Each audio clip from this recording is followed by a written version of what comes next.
salut, pour voir la vidéo sur l'entretien de l'Altea ou l'hibiscus de Syrie en langue française, suivez du début jusqu'à la 8e minute et demie environ. مرحبا اللي بده يتابع الفيديو باللغة العربية كيف يعتنوا بالألتيا أو الهيبسكس سيرياكوس يتابع الفيديو من دقيقة 8 تقريبا للآخر. Là, ils ont commencé à fleurir. C'est le mauve, la couleur violette. Mais comme je dois partir maintenant à Beyrouth, je vais pas revenir avant une semaine, ils seront fanés. Donc c'est pour ça que je filme maintenant. C'est pour juste vous montrer. C'est le même que le blanc, mais couleur violette. Hibiscus syriacus, couleur blanche. Bon, j'ai le rose, je vous ai montré, il est là-bas, voilà, bon.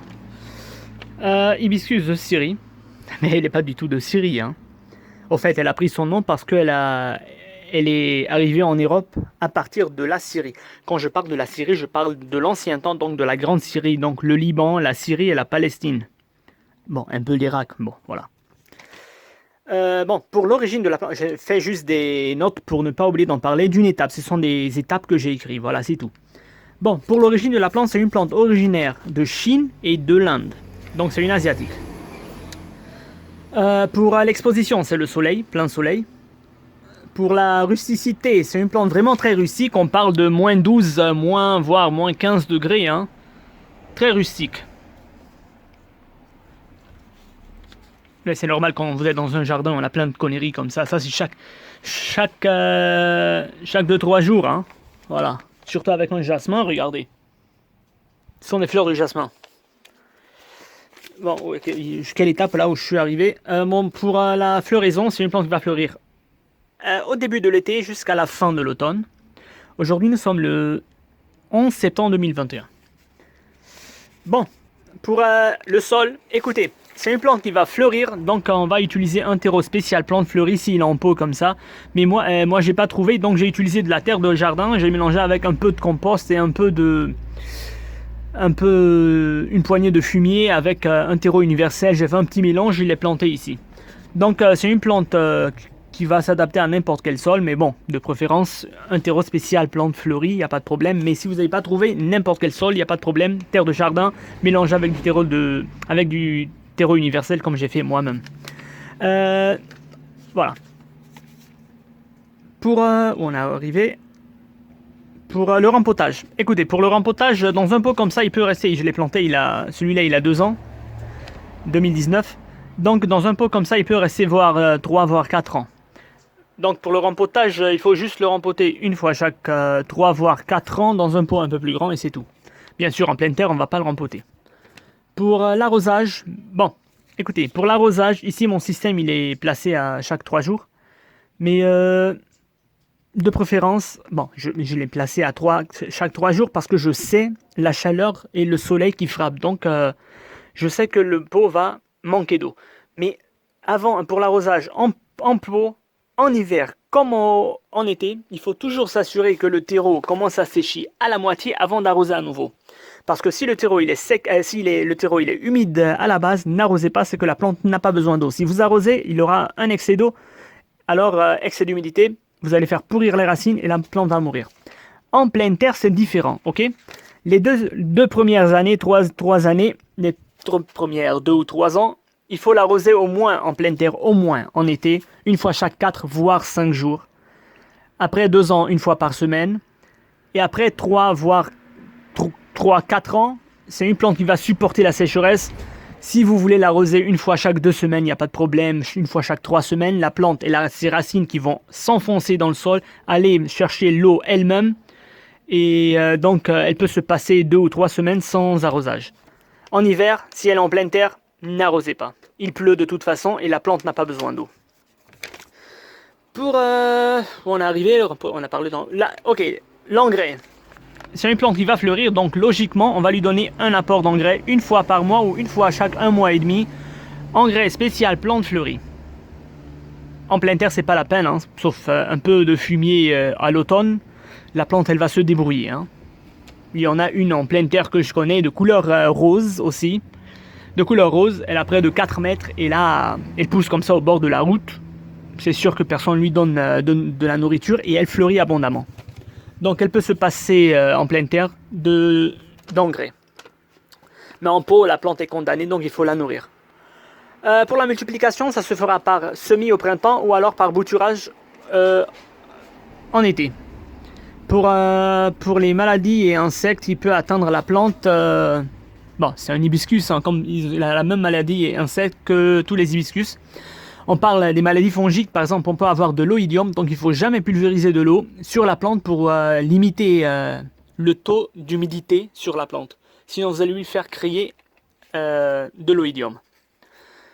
Bon, si vous avez de l'oïdium, si vous ne voulez pas utiliser un fongicide, alors si l'attaque est... bon, je n'arrive plus à parler là. Si l'attaque n'est pas sévère, on va juste supprimer les branches et les feuilles qui sont atteintes. Mais si l'attaque elle est vraiment sévère, on est obligé d'utiliser un fongicide. Mais de mieux, ne pulvérisez pas de l'eau, ou alors n'arrosez pas de l'eau sur la plante, sur les feuilles, arrosez juste à la base, pour ne pas déclencher des maladies fongiques. C'est une plante qui peut être atteinte aussi par les pucerons. Les pucerons, c'est simple. On va faire tout simplement un mélange d'eau et de savon noir, n'importe quel savon. Si vous n'avez pas trouvé du savon noir, on va pulvériser une bonne fois et c'est terminé. Il y aura les cochenilles farineuses. Les cochenilles farineuses, on va tout simplement venir les capturer, les écraser et c'est terminé. Si vous avez un peu d'alcool, on va pulvériser un tout petit peu d'alcool où était la cochenille et c'est fini.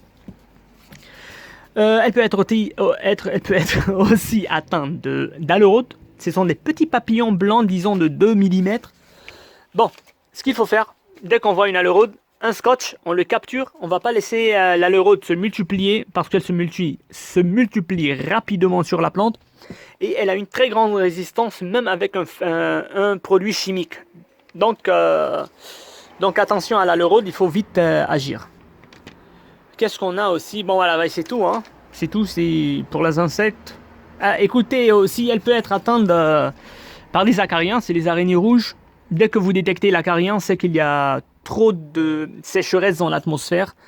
Je sais, il ne faut pas pulvériser de l'eau, mais quand on est obligé, on est obligé.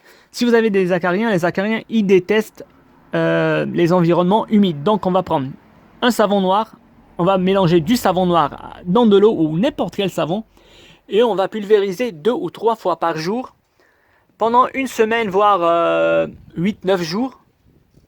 L'acarien qui déteste l'humidité va foutre le camp, ça s'il n'est pas mort à cause du savon. Bon écoutez, c'était tout pour l'Altea. Oh, je ne sais pas si j'ai dit son nom scientifique, c'est l'Altea. Il s'appelle Altea aussi. Hein.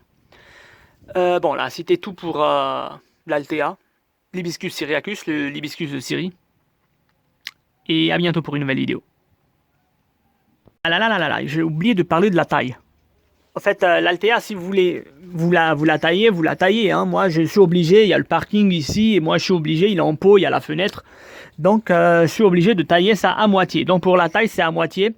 Si vous voulez, vous pouvez la laisser tranquille. Elle va pousser voire 3, voire 4 mètres, hein, et elle va fleurir en abondance. Bon, là, désolé, j'ai oublié de parler de la taille, donc je vais continuer la vidéo. Et là, maintenant, c'est fini. Ok. Sauf qu'il y a des petites fourmis qui sont en train de se balader sur ma fleur, là. Bon. Bon là, maintenant à bientôt pour une nouvelle vidéo avec une nouvelle plante et merci. اوكي هلا هيدي بلشت تعمل ورد بس انا نازل هلا على بيروت ومش جاي الا بعد جمعة. اكيد حيكونوا دبلانين ما حقدر صورها وما بعرف اذا حيرجعوا يعطوا ورد عن جديد.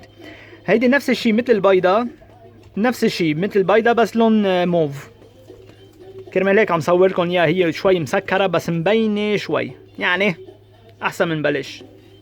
هلا بدنا نحكي عن الالتيا ايبسكوس سيرياكوس او ايبسكوس دو سيري، يعني ايبسكوس سوري. هلا هي منا اصلا من سوريا بس، وعلى فكره سموها ايبسكوس دو سيري يعني ايبسكوس سوريه. ليه؟ لانه وصلت على اوروبا من طريق سوريا، لان عم نحكي عن من كتير زمان مش من هلا. ولما عم نحكي عن سوريا ما عم نحكي عن سوريا اللي بنعرفها اليوم، عم نحكي عن سوريا الكبرى، يعني لبنان فلسطين سوريا وجزء من العراق. فهيدي سموها على اسم المنطقة سوريا الكبرى، بس هي أصلا بم. هلا هون كتبت بس الإتابات منشان ما انسى احكي عن الإتاب. بدنا نبلش بالأصل. هيدي النبتة أصلا من الصين، هي إيبسكوس من الصين والهند. هلا بالنسبة للمطرح ما لازم نزرعها، بدنا نزرعها تحت الشمس أكيد. هلا هونيك عندي وحدة تانية لونها موف، هتشوفوا الوردات تاعولها بعدين، او اذا حطيت الوردة قبل ما بعرف، هلا بشوف بالمونتاج. هلا بالنسبة بالنسبة لوين وصلنا اكسبوزيسيون مطرح ما لازم نزرعها تحت الشمس. روستيسيتي تحمل للبرد، هيدي نبتة بدها تتحمل برد بين 12 تحت الصفر ل 15 تحت الصفر، ففيكم تزرعوها بأي مكان بلبنان وبأي مكان بالمنطقة عنا هون بالشرق. بتتحمل درجات حرارة كتير واطية. طيب فلوريزون الوردة تاعولتها بدها تبلش بأول الصيفية لآخر الخريف. هلا نحن اليوم 11 سبتمبر يعني شهر 9 2021. وين وصلنا؟ أغوزاج لسقاية. هلا أنا حاطط السيستم كل 3 أيام. هلا أوكي في كتير وسخ هون لأنه نحن بالجنينة، هولي الوردات والعشب، وهو خصوصي إذا عندكم ياسمينة، شفتوا الياسمين كل 2-3 بدكم تكنسوا. طيب بالنسبة شو قلنا وصلنا على السقاية. حاططها أنا كل 3 أيام لأنه بعرف قد ايه عم تتبخر المي عندي. أنا بحاجة لكل 3 أيام أو 4 أيام إني أسقيها. بس عندكم بدكم تتأكدوا بالصيفية أو بالشتوية إذا كان بيبو إنه الأرض تنشف عن نص قبل ما تسقوا. إذا الأرض كانت بعدها رطبة من فوق ما تسقوا، يعني النبتة ما بدها مي. إذا جيتوا سقيتوا حتهرش روش، حيصير في زيادة مي، هيهرش روشها وآخر شي حتموت النبتة. هلا بقلب الأرض بيختلف الموضوع. إذا أول 2-3 لما بتزرعوها بقلب الأرض طبعا بدكم تسقوا بالصيفية مرة كل 3 أيام، بعدين بعد شي 3 سنين مرة بالجمعة. من بعد 3 سنين ممكن النبتة تضلها 2-3 بلا مي، ما في ولا أي مشكلة، بتكون شروشها مشيت بالأرض وعم تتكل على نفسها. طبعا منا كاكتوس ما تتركوها كتير، على القليلة إذا بدكم تسقوها مرة كل 2 مرة كل 3 جمع إذا كان بقلب الأرض وعمرها فوق 4-5 سنين. بالشتوية طبعا ما حنسقيها إذا كانت بالأرض عم تشتي الأرض رطبة، ما تسقوها. هلا وين وصلنا؟ الأرض تاعولها. هيدي نبتة بدها تعطينا ورد، فبالبو شو بنعمل؟ بدنا نجيب لها تيرو سبيسيال بلون فلوري، يعني تيرو خصوصي للورد. إذا ما لقيته، أنا ما لقيت، فجبت تراب الجنينة خلطته مع تيرو يونيفرسال ومع شوية زبل لعطيها غذاء. ومشي حالها صار من 2019، جبتها بال 2019. وهي نبتة ماشي صار لها 2 وعم تعطيني ورد وعم تكبر من سنة لسنة. بون شو كان عم بقول؟ وين وصلنا؟ بس إذا بدكم تزرعوها، إذا عندكم بو ولقيتوا تراب خصوصي للورد، جيبوا تراب خصوصي للورد. اوكي هلا رامبوتاج لما بدنا نزرعها ببو اكبر، طبعا بالارض ما حننقلها، بس اذا كان ببو هيك هلا صار لها 2 فيها تبقى بعد 2 بهيدا البو، كل 3 سنين بدنا ننقلها لبو اكبر. وين وصلنا؟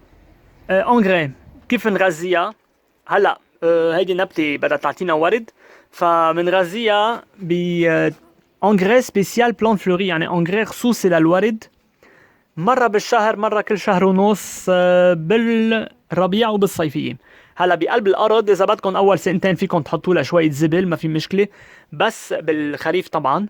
بس آخر بعد 2-3 ما عادش في لزوم، لأنه أصلا الشروش بدها تمشي بقلب الأرض وبدها تروح تتكل على نفسها.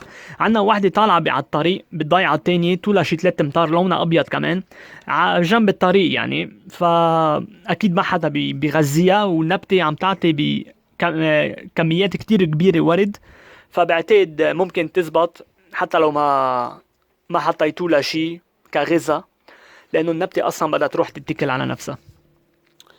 تشحيل هيدي النبتة طبعا بدها تعطي الوردة تعولتها على الترود الجديدة، فالأفضل إنه هلا أنا ما شحلتها هالسنة لأنه جبتها عمرها 2 بس الأفضل لما بس بتبلش تكبر هيك بدنا نشحلها عن النص تقريبا لتعطينا ترود جديدة. هلا إذا ما بدكم ما في لزوم تشحلوا، إذا ما بدكم فيكم تتركوها النبتة حتكبر، عرفتوا كيف؟